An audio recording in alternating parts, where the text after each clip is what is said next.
Sí.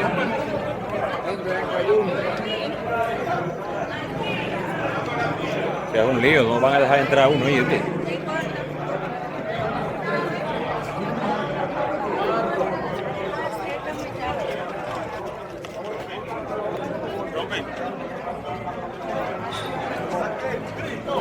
Dale, man. No, al paso, que todo es organizado. Y así no se empuja la prensa por fuerza.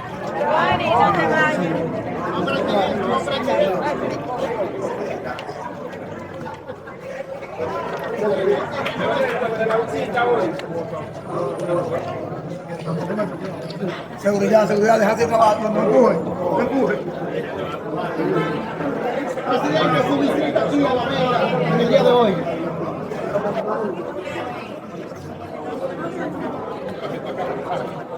Ay, teníamos que estar adelante porque así, ¿no? Presidente, su visita aquí a La Vega hoy. Profesionales del sector de salud que hoy se juramentan y se integran en la fuerza del pueblo, y por supuesto poder estar en contacto también con la dirección de nuestro partido, algunos empresarios que quieren también ser parte del proyecto de la fuerza del pueblo. Presidente, los hospitales están mal pagados.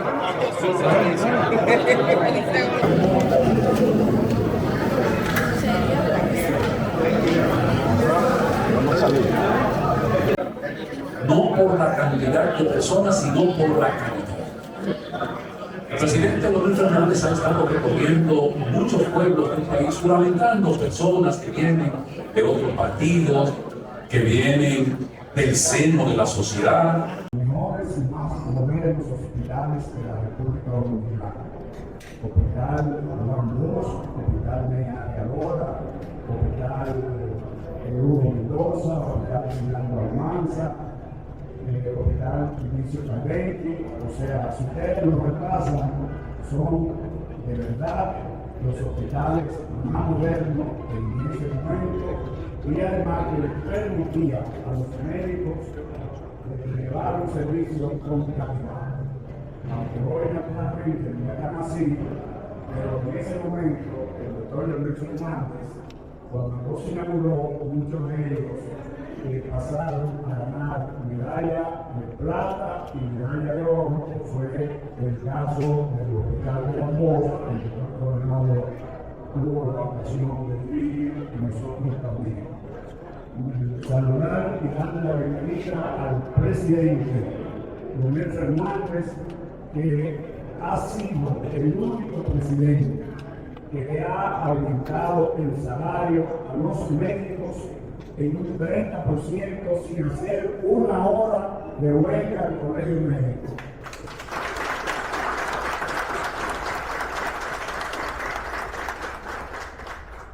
Saludar al presidente Leonel Fernández, que es el presidente que se ha preocupado porque los jóvenes, cuando sueñan, pueden hacer realidad ese sueño, haciendo extensiones en casi todo el país de la Universidad del Estado para que los pobres puedan ir allí. Mencionarla, bueno, ustedes saben todas las extensiones que hizo el doctor Leonel Fernández. Saludar al presidente que se preocupa por el desarrollo de la República Dominicana y que sigue preocupándose porque ahora, aunque él desarrolló la República Dominicana en ese momento, ahora él está preocupado porque la han retrocedido.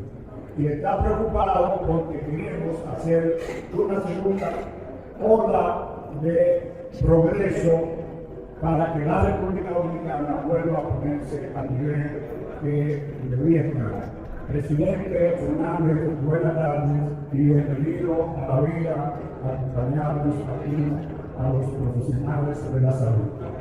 Ramírez Jiménez, vicepresidente del Partido Fuerza del Pueblo, y con él a todos los miembros de la dirección política y de la dirección central que se encuentran aquí. Presidente, la Secretaría de Salud, de la cual aquí hay tres vicesecretarios, que son Carmen Díaz, el doctor Coronado y la doctora Tessie Ventura, de quien la tiene el vicesecretario hemos decidido empezar estas actividades aquí en La Vega para juramentar unos 1.500, 1.600 médicos en todo el país antes de las elecciones, para hacer aquel sueño que compartimos con usted, hacer un movimiento que además se preocupe por lo gremial y lo social y que podamos quedar en todos los ámbitos, en todas las áreas, compitiendo para llegar a la fuerza del pueblo, acompañando también en el área de la salud.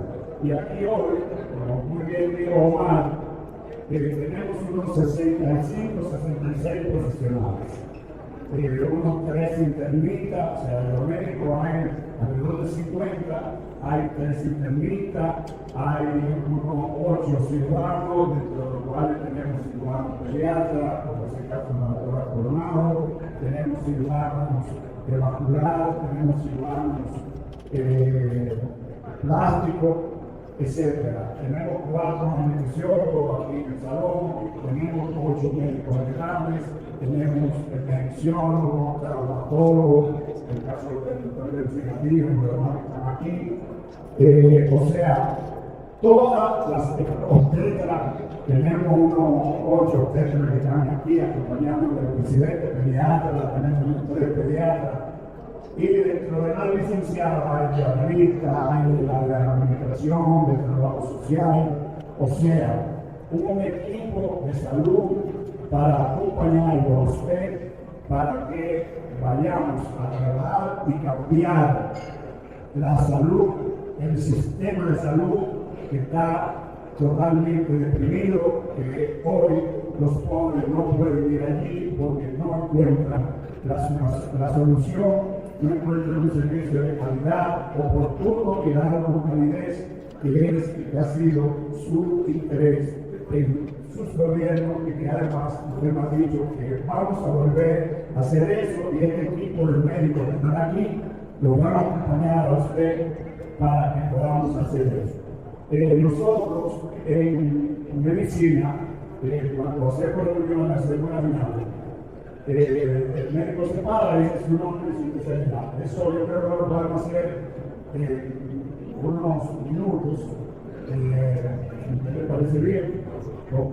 Entonces, empezamos por izquierda, aunque no es que sea por izquierda, pero estamos en el centro. Rápido, si no es recortar, José Víctor Ramos, médico de atención, bien.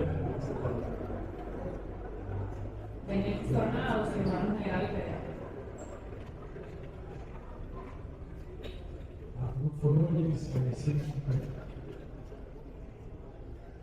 Buenas tardes, mi nombre es Ángela Suárez, pediatra dermatólogo.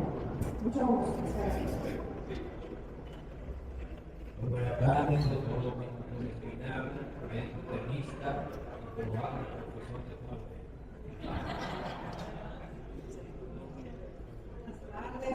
No soy médico, pero soy profesor y no soy PPO.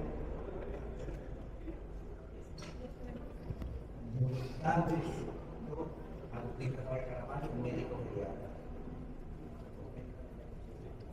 Buenas tardes, soy el doctor Diego Márquez, médico general.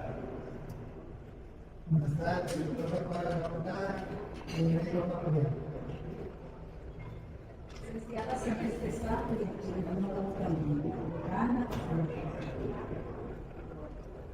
Jacobo Cornelio, pediatra especialista de la César Miguel García, médico dermatólogo.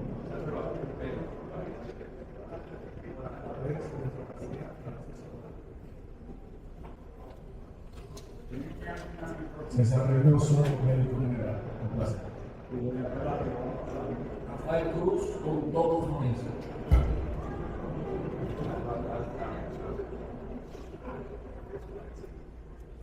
Buenas tardes, Carolina Orlando, doctora general.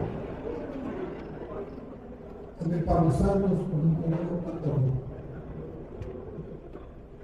María Coronado, psicólogo clínico. Endopista o odontólogo.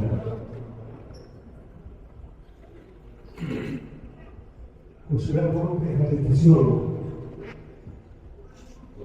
Rodríguez, por otro motor. Doctora, en Rosales se una conservación laboral. Seguimos aquí.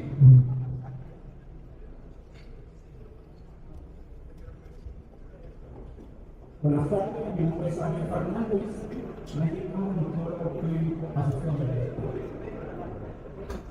Buenas tardes, doctor Leonel Fernández, y con él a todos y todas. Doctor Teodoro Rousseau, médico ginecólogo, mayor médico retirado. Sí, por favor, se nos quedó uno aquí.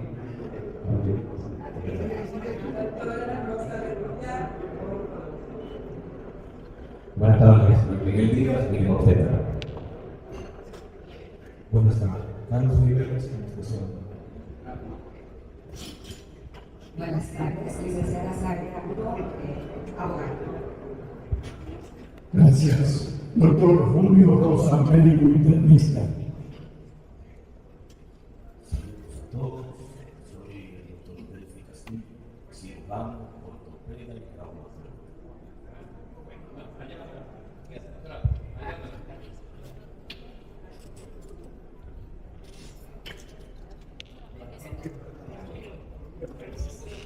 Buenas tardes, mi nombre es Enrique Rivera, soy médico ginecobstetra y soy especialista en mastología. Aplausos honores. Buenas tardes, soy Sara González, psicóloga. Buenas tardes, Natalia Gil, doctora Alejandra. Buenas tardes, Ángel Coronado, soy licenciada en Coronado y soy médico general. Buenas tardes, mi nombre es María Simón y soy organista. Buenas tardes, Olga García, y soy analista. Buenas tardes, licenciada Silvia Mejía, contadora. Buenas tardes, mi nombre es Josefina Castillo, soy médico internista, gastroenteróloga y docente de la Universidad de París. Buenas tardes. Gracias. Buenas tardes, doctor Daniel López, cirujano vascular. Terminamos.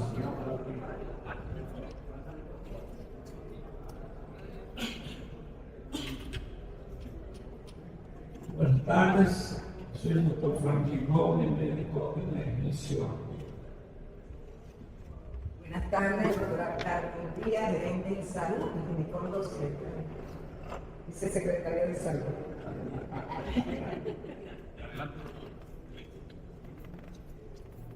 Buenas tardes, mi nombre es Gisela Tarado, yo soy otorrinolaringóloga, soy especialista en otorrinolaringología. Buenas tardes, mi nombre es Felipe Díaz, soy médico otorrinolaringólogo y soy ganador de MSW. Buenas tardes, soy Ana Rufino, soy especialista en medicina familiar y comunitaria y soy docente universitaria. Ok, gracias, soy Andrés Luna.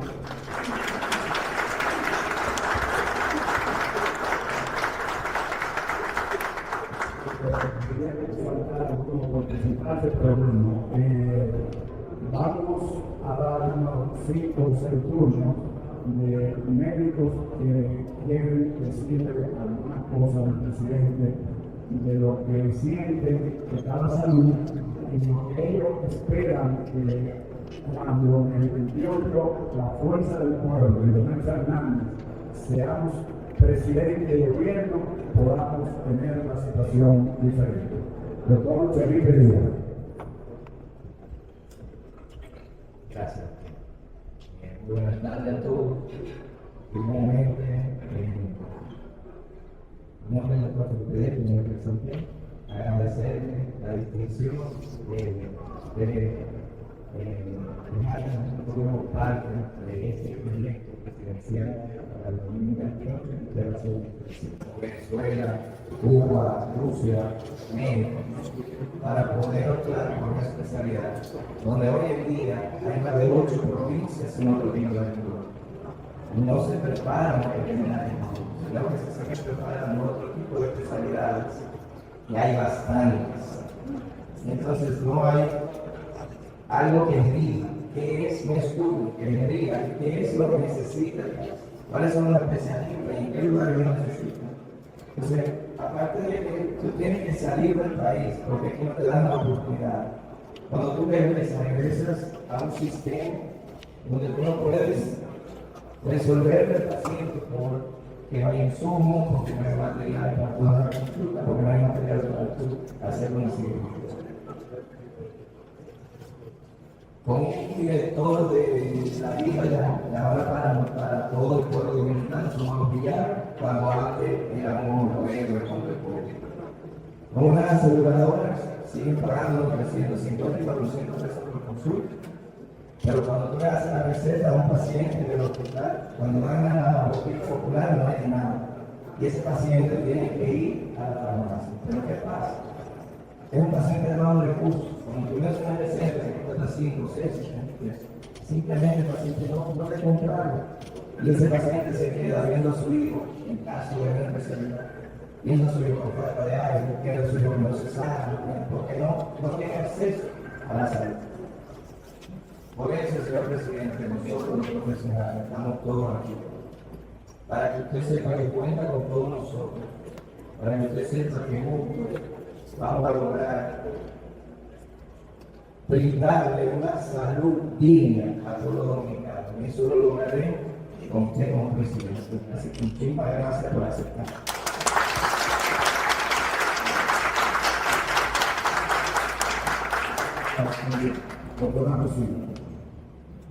Buenas tardes. En el caso mío, que soy especialista en medicina familiar, mi fuerte es atención primaria. Y como todos sabemos, los determinantes sociales, en el número 2 está la salud, ¿verdad? Que debe ser accesible, que debe estar disponible para todos. Entonces nosotros tenemos, en ese caso, que si medimos esa proporción de los determinantes sociales, pues no tenemos acceso a lo que es la salud. Por lo menos en el ámbito rural hay una distinción que debería de ser de cierta forma puntual para todo el personal de salud y por así decirlo también para todos los pacientes. Entonces, cuando hablamos de atención primaria, que tenemos muchísimos años tratando de que se implemente esa estrategia y que todavía no arranca o que la puerta está muy angosta, ¿verdad? Porque solamente se dice que la atención primaria es la puerta de entrada al sistema. Y dentro de la parte de la puerta de entrada del sistema, tenemos también que saber que si se aplica lo que es la atención primaria, vamos a tener lo que es un país sano, un país que va a estar en cuanto a la parte de la salud, que va a estar por encima del porcentaje en cuanto a lo que es la prevención. Entonces, para eso nosotros necesitamos que la atención primaria se aplique, que esa estrategia funcione, que se aplique, que de cierta forma abarque todo lo que es el territorio nacional. Y con ello también considerar que una atención primaria se vaya a llevar a cabo si dentro de la misma están los que son los actores principales. Tenemos los promotores de salud, tenemos las enfermeras y tenemos los médicos. Y dentro de la parte de los médicos, el número 1, que es el médico familiar y comunitario, que se formó para ser un médico y está insertado en lo que es el primer nivel de atención. Sin embargo, la inserción del médico de familia es bastante baja. Incluso si vamos a la parte de lo que es la parte de las estadísticas, donde todos los centros de primer nivel deberían de tener un médico de familia, o en su efecto, dependiendo del tamaño de la población, 2 médicos de familia, no hay ninguno. Y si nos vamos, por ejemplo, aquí en La Vega, que tenemos 80 centros de primer nivel, solamente he insertado 21. O sea que solamente contamos con un 25% de lo que se debería de tener en su totalidad para un 100%. Entonces, cuando nosotros hablamos de salud, un determinante que es importante para que un país salga adelante, que esté en desarrollo, que esté estable, entendemos entonces que de cierta forma no estamos tan bien, porque la salud no está tan bien. Entonces necesitamos que en esa parte, en la parte de mi voz, como la parte de atención primaria, de lo que es el primer nivel de atención y lo que es la medicina de familia, solicitamos que la atención primaria se aplique y que esa estrategia funcione y que los principales actores estemos claros. Muchas gracias.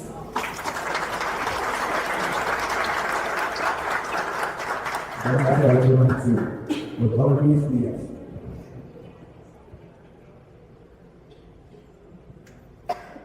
Buenas tardes, presidente. Mi inquietud es sencilla y breve. Entonces tiene usted. Sabemos que los indicadores de salud del país se rigen por la mortalidad materna y neonatal.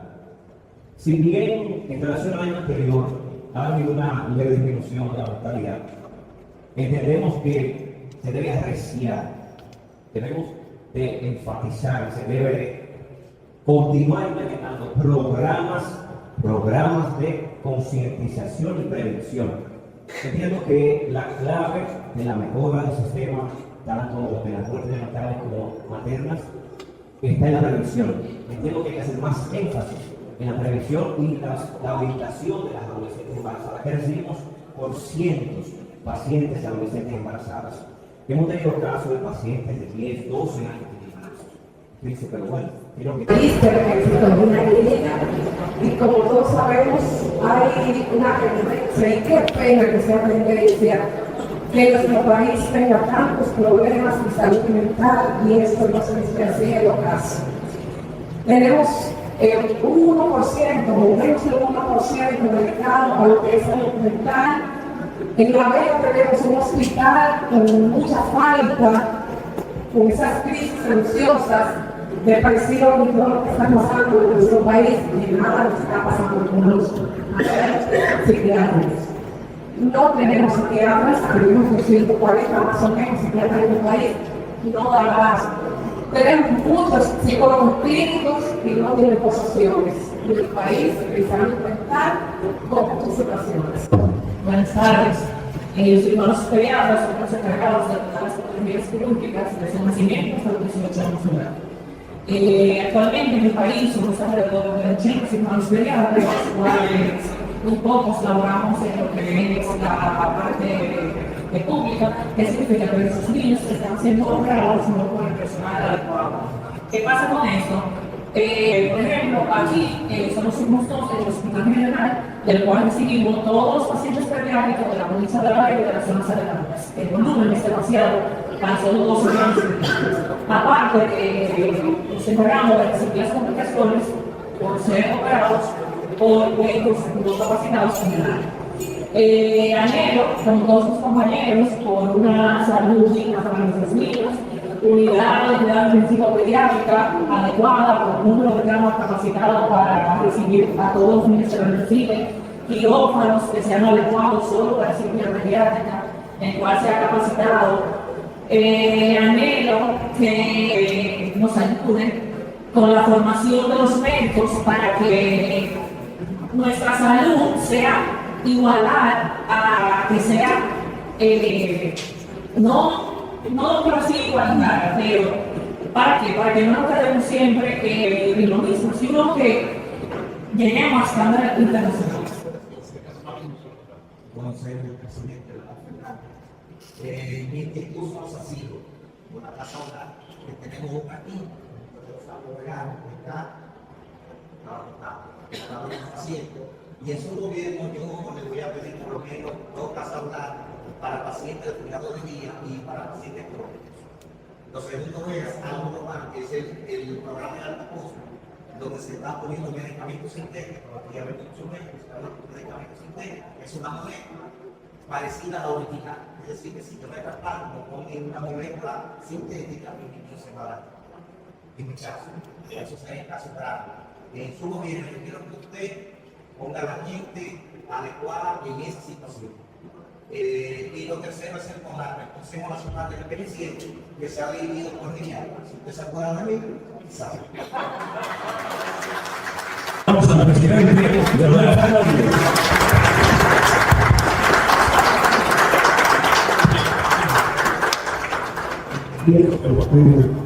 A compañeras y compañeros que van a tomar un nombre como que ya se le tocó con su mano derecha levantada. Juro a ustedes ante Dios, por la patria y por su honor, y incorporarse a las filas de nuestra organización política, las fuerzas del pueblo, para trabajar de manera infatigable en favor de nuestra democracia, la protección de la Constitución y la promoción de la paz, el progreso y el bienestar del pueblo dominicano. ¿Juran ustedes? Si así lo hicieron, que Dios sea Padre, del Perú Pueblo. Bienvenidos todos a su nuevo hogar político, la Fuerza del Pueblo.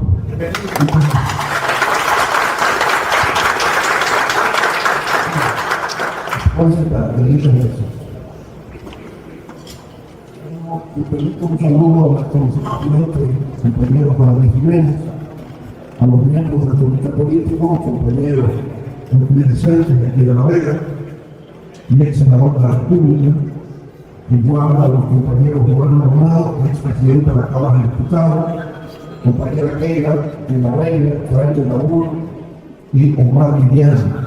De la forma al presidente provincial, compañero Andrés Pérez,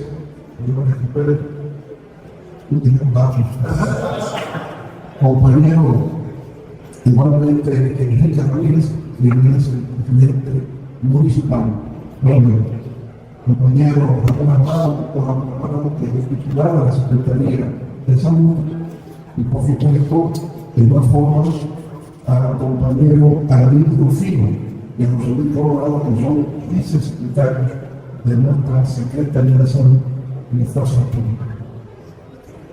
Bueno, saludo la realización de este tipo de eventos, que creo que es una innovación dentro de nuestro partido. Y no solamente de nuestro partido, creo que en general, la cultura política de los partidos políticos en la República Dominicana. Normalmente, en los partidos, pensamos en el territorio. Y decimos la fuerza del pueblo, la provincia de La Vega. Y ya luego, a nivel municipal, ¿dónde está la fuerza del pueblo en Jarabacoa? ¿Dónde está en Constancia? ¿Dónde está en Gima? En fin, ¿dónde está en el territorio? Luego los distritos municipales. Así sabemos el nivel de influencia que estamos teniendo en la población. Cuando se perdemos de vista la parte secundaria, vinculación con los sectores. Tenemos un encuentro con los maestros, pero tenemos un encuentro con los maestros de La Vega, o con los maestros de Gima, o con los maestros de San Francisco de la Cruz, de manera específica, para escucharnos, porque cuando los líderes políticos participamos en un encuentro y escuchamos a través de los porque somos los representantes de sectores que no fueron electos por la común usuario. De manera que esto permite una vinculación directa para aprender y formular políticas públicas que vayan en beneficio de la sociedad y de manera especial de esos sectores. Entonces, por tanto, debe estructurarse en función del territorio, en función de los sectores. En este caso estamos iniciando con el sector salud. Debo decir que la Secretaría de Salud de la Fuerza Pública hay que poner.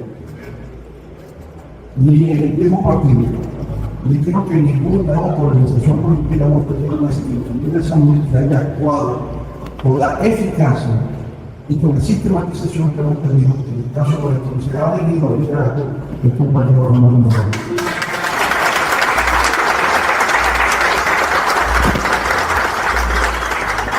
Hemos sido constantes, reuniones continuas para afrontar los problemas ciudadanos. Recuerdo la época de la pandemia, me tenía también muy activo con la pandemia.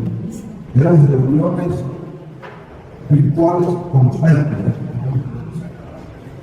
Después, apoyamos por los compañeros de salud de la política, compañeras colombianas, que también muy activa en todas las reuniones, con las personas informadas.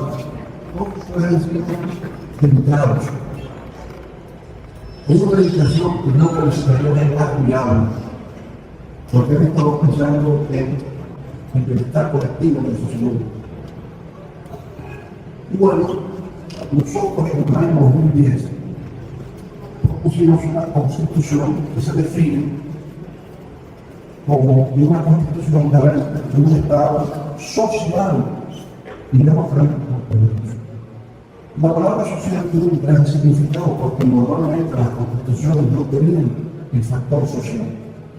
Constituciones que garantizaban la separación de poderes, que dominan el poder, la ejercicio de derechos individuales, la libertad, la protección de la propiedad, etc. Pero lo social es un proyecto que entra en el siglo XX, en América Latina, en México, de la nueva Constitución de 1987. Lo social, ¿qué significa? Lo social es la salud, lo social es la educación, lo social es la vivienda, lo social es el agua potable, en fin, todo lo que significa básico para la existencia humana. Entonces, el Estado, los gobiernos deben ser garantes del ejercicio del derecho a la salud. La salud es un derecho, es un bien público que el Estado debe garantizar. Igual que la educación, el Estado tiene que garantizar el acceso a la educación de todo ciudadano, de todo niño que nazca y de este mundo.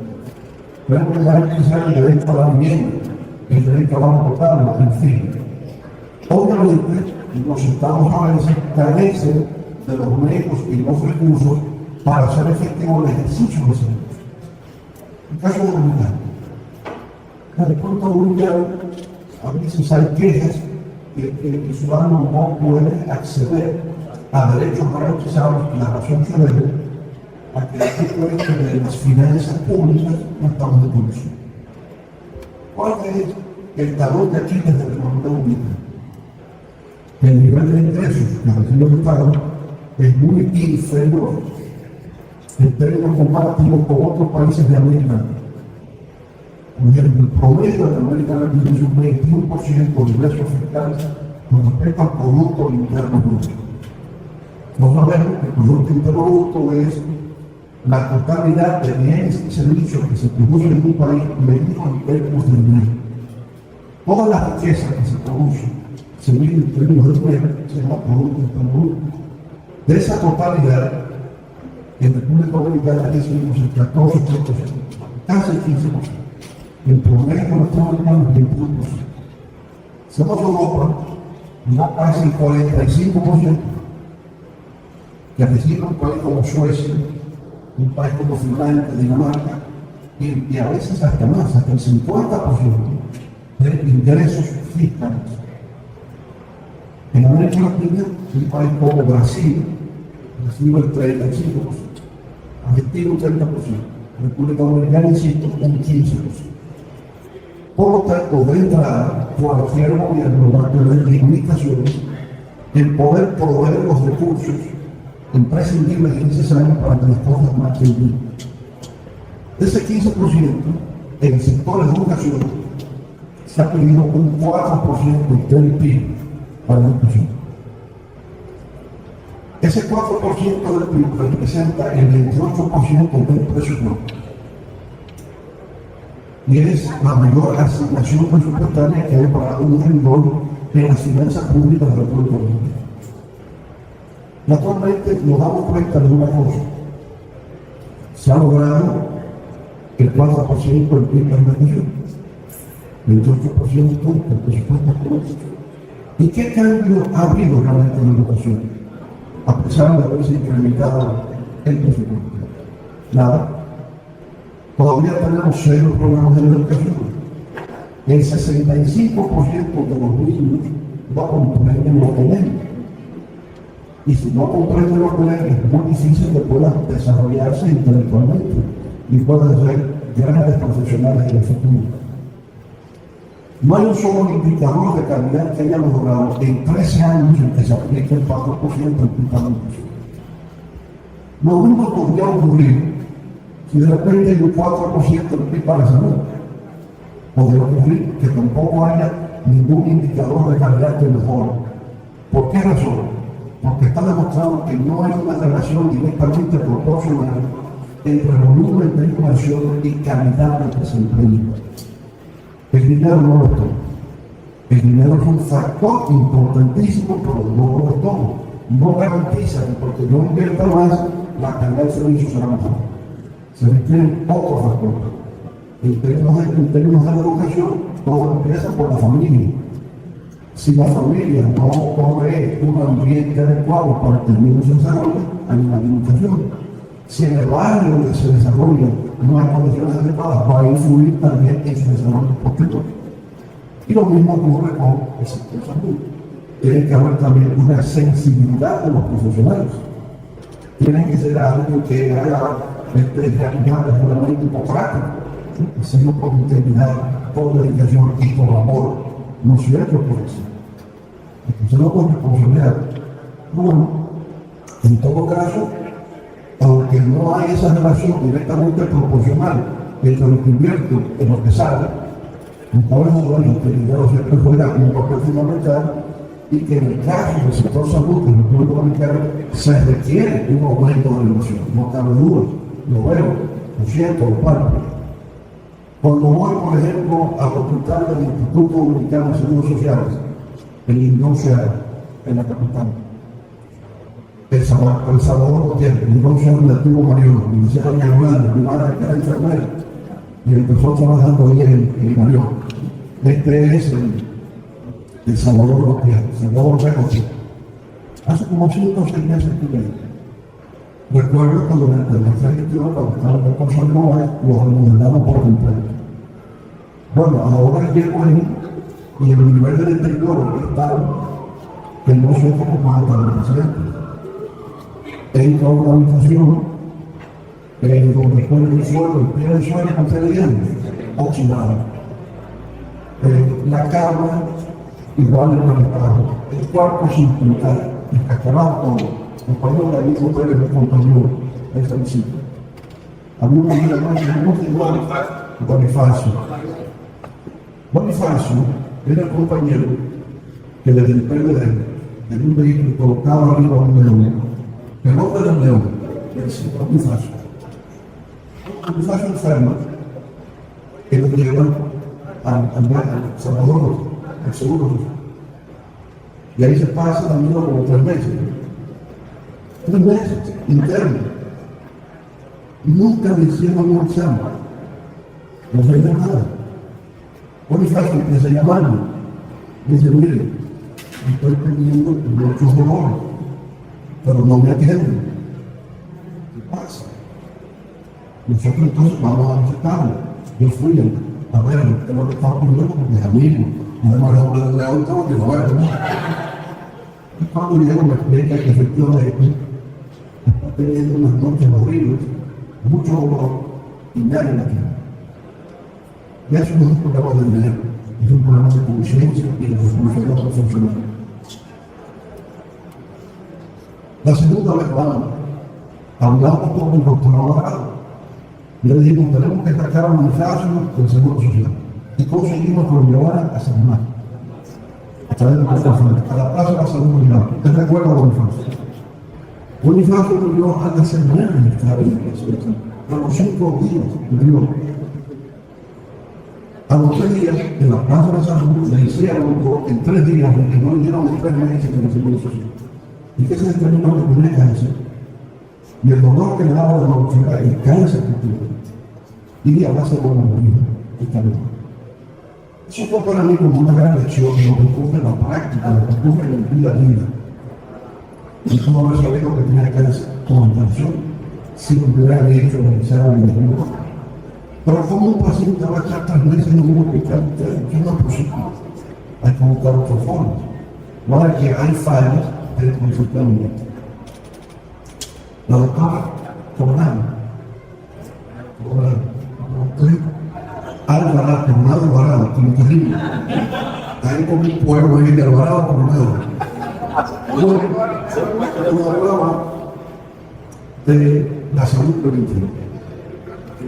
La salud preventiva. Y la atención primaria. Todos estamos de acuerdo que por ahí es donde debe empezar. El doctor Alvarado hace poco dictó una brillante exposición en la Fundación Global de Democracia sobre atención primaria. Después hablamos acá. Y yo no me comuniqué lo que, digamos, son mis opiniones, mi percepción de cómo eso debe funcionar. La atención primaria y unidades de atención primaria. Cuando yo voy a una unidad de atención primaria en sentido general, si yo fuera paciente, yo no fuera. Estoy de alguna forma hiriéndoles en sus sensibilidades. Pero cuando la hora de uno, y así como yo pienso que cualquier persona, si siente un malestar, quiere ir a un hospital, no es un chorrito de talento. Luego, la idea de que la unidad de atención primaria es la puerta de todo el sistema de salud, creo que tenemos que cambiar. Yo pienso, como hay aquí, empezar por el médico de familia. Y el médico de familia es el que va a los hogares, junto con los trabajadores sociales, y levanta la data de lo que ocurre con cada familia. Así es como debe ser. Es decir, para que el Estado tenga una política de prevención de salud, no hay que esperar que la gente se ponga mala y vaya a la clínica. No, lo que se hace es trabajadores sociales en una carrera, que aquí tenemos que probar el social worker en Estados Unidos, es alguien que se dedica a levantar la estadística, la información de lo que ocurre en la población. Entonces, tenemos un barrio aquí en la Vega, a veces puede ser aquí en la Carmelita. Entonces, trabajamos allá, cuando trabajamos, van a la Carmelita, puerta por puerta, e interrogan a cada miembro de la familia y le van a dar la información de que hay un problema genético de hipertensión o que hay un problema cardiovascular que genera, y ya tengo la información. Y eso se hace a nivel de todo el país, de manera que el Estado sabe lo que en cada familia ocurre. Y podemos levantar esa información y determinar entonces cuáles son los riesgos de salud que tiene la población porque tenemos el récord. Para que ese récord no pueda seguir siendo de papel, tenemos que hacer un récord electrónico, digitalizado, y que pueda ser transferido a cualquier lugar de atención de salud en el país si la persona se afecta. Que Leonel Fernández tuvo un accidente en La Vega. Aunque desarrolló esa parte interna, a lo mejor la Comisión de Salud que no puede bien. Pero el caso hipotético y remoto de que eso pudiera ocurrir, pero le trasladan a San Francisco de Macorís, entonces San Francisco no conoce. Entonces el 3x tiene que llegar a través del computador e indique cuáles son los antecedentes que te desarrollan. Ese es un sistema moderno, o ahora sí.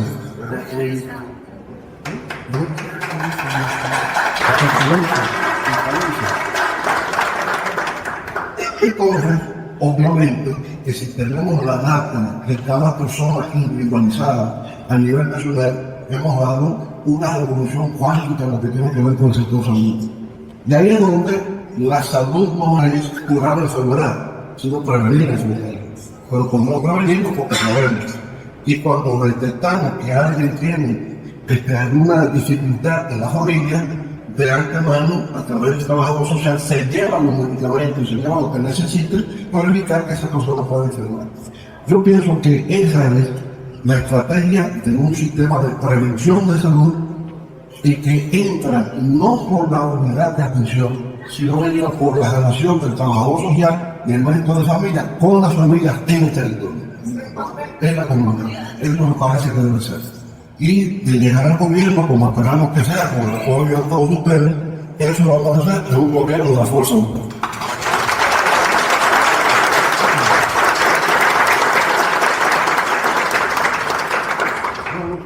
Vemos, por supuesto, el nivel de especialización que existe en esta carrera.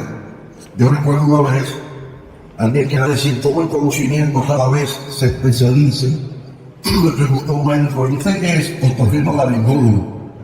¿Y eso qué estudia? Eso estudia los oídos, la nariz y la garganta. Y en esas tres cosas, ¿qué se especializa? En la nariz. En la nariz y la oreja derecha.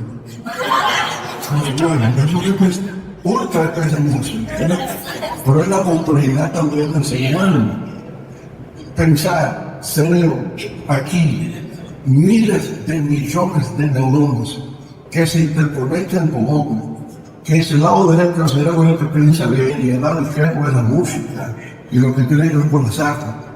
Ese mundo tan complejo como el cerebro y que haya cirujanos justamente donde trata el cerebro una cosa fabulosa, ¿no?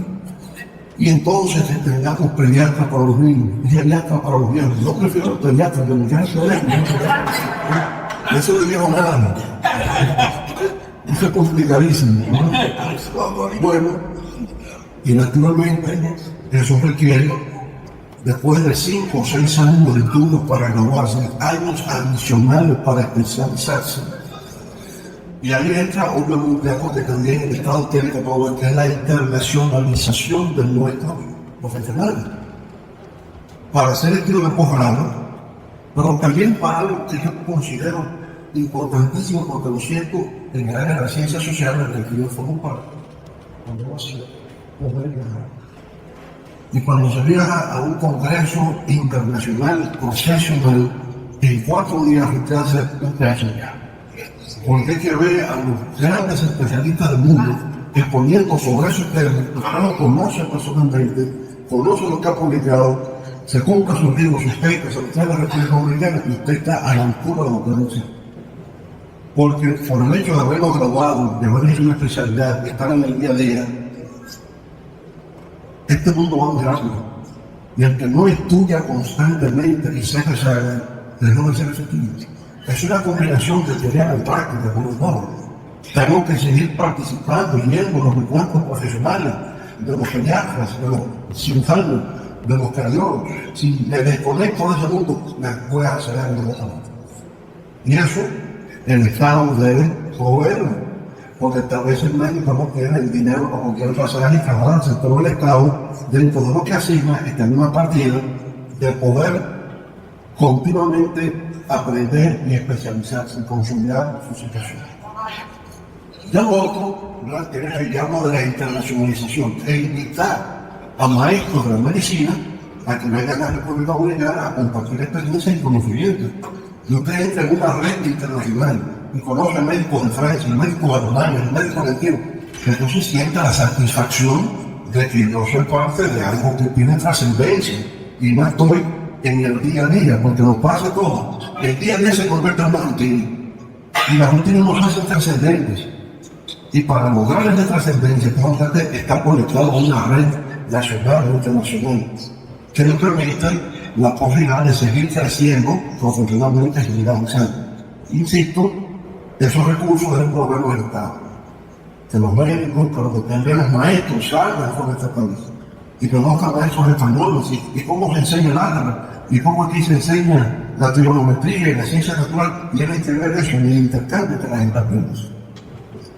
Lo otro tiene que ver entonces con la infraestructura hospitalaria y tecnología. Tenemos algunos casos traumatológicos como aquí, es un caso interesante, en la ciudad de la salud, en Santo Domingo Norte por igual, los grandes hospitales que se requieren y la tecnología. Ahora para atención primaria, mirando futuro, existe el doctor digital, el médico digital, ¿no? Que le dejen el kit al paciente en la casa, él mismo toma la presión e indica a la estación donde estamos viendo su situación. Aspiramos a llegar a la vida de un médico digital, todo el trabajador social que lleva el kit, que enseña a operarlo y cómo se transmite la información. Eso es siglo XXI. Eso es lo que necesitamos en el República Dominicana. No puede con el aval, con el atraso y entrar en una etapa de modernidad, de eficiencia y de uso tecnológico. Lo que viene es inteligencia artificial en medicina. Y yo creo que esa es la gran revolución que vamos a tener. Para detectar, porque ya se está utilizando, inteligencia artificial para detectar el Alzheimer. Inteligencia artificial para el Parkinson. Alzheimer. Y no me pagan por lo que pasó Valencia. Entonces todo eso se puede prevenir, ¿verdad? Que no se desarrolle el Alzheimer y todo esto es inteligencia artificial. Entonces tenemos que hacer cursos, talleres continuamente con los médicos para que la tecnología pueda ser utilizada. La robótica, intervenciones quirúrgicas con robots. Ese es el mundo normal. Entonces hay que especializarse en temas. Porque cómodamente las elecciones en el año 2020. Circunstancias ocurridas en nuestro partido nos incidieron. Se produjo una fragmentación. Con esa fragmentación iniciamos un nuevo proyecto político que se llama La Fuerza del Pueblo. Cuando participamos por vez primera en unas elecciones en el año 2020, solo hacían 7 meses que habíamos nacido como Constitución Política. Yo digo que La Fuerza del Pueblo nació como un 7 nacido. Y nació con cesárea, con dolor. Pero en el número 18 pasamos al número 3, de repente, en 7 meses, y nos fuimos posicionando. Sacamos solo 5%, por nuestros aliados en 9%. Pero ahora pasamos a un 30% en el 2024. Y en una encuesta que vi hoy en la mañana, de la Fuerza del Pueblo, que es la principal organización política de la República Dominicana.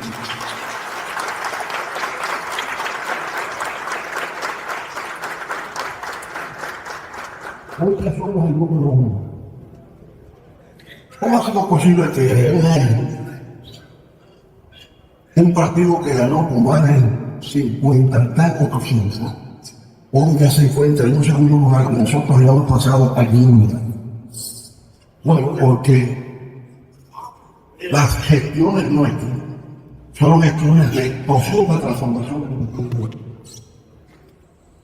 Hubo una ola de transformaciones institucionales, pero a nivel también de infraestructuras en todo el país. Aquí mismo lo veo, la carretera hacia el aeropuerto de Chile, ese es un placer de muy, porque la nombrada de los males ahí, entonces la felicita muchas veces, ¿verdad? Y lo mismo, pero aquí en La Vega tampoco estaba la carretera desde el aeropuerto a Constanza, esa decimos nosotros, nos incluimos los moles, la República. Casanita Constanza con igual, para ver. Es decir, La Vega como tal no tenía infraestructura cuando nosotros llegamos al mundo. Y así era en todas partes. Yo me asombro cuando llego a la provincia, llego junta y de repente veo un supermercado.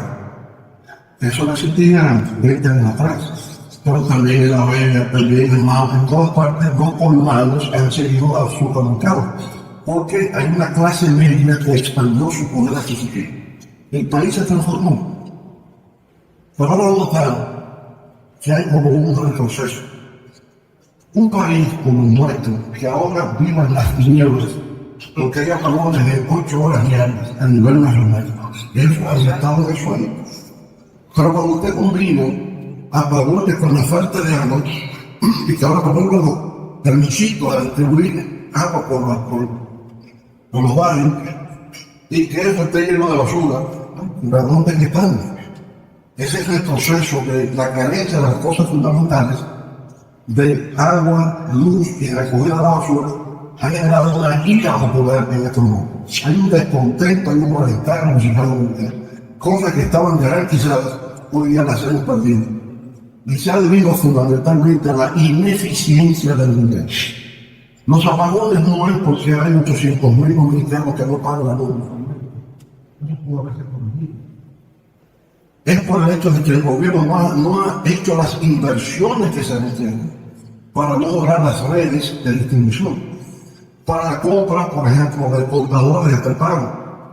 Y cuando se va a dar un corte de luz, se lo ven específicamente al que no paga, pero no se lleva en el barrio completo, porque ahí están afectando al que sí paga. Por lo tanto, el tema de apagones generalizados es un tema de falta de inversión en lo que se requiere para que las personas que incumplan con el pago del servicio eléctrico queden afectados, pero no así el que cumple. Y eso son técnicas, son tecnologías. Ahora es que hay que trabajar contadores de pago, ¿verdad? Y en fin, el gobierno no hace nada de eso. Generaciones que el país tiene más de 6.000 megavatios. Excede la demanda, la generación eléctrica de toda la República Dominicana. Entonces, ¿cuántos acueductos han construido? Uno solo. O sea, no hay nuevos acueductos en la República Dominicana. Cuando la población va creciendo, en el año 1980 éramos solamente 7 millones, vamos para 12. El acueducto que se construyó en el año 70 ya es ineficiente para la situación actual.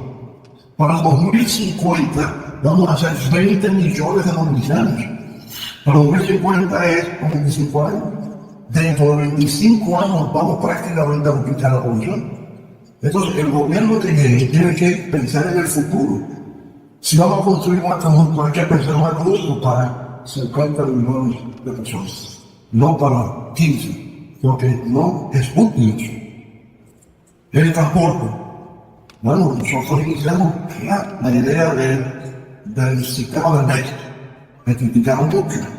Hoy día, al año, tiene 120 millones de fondos.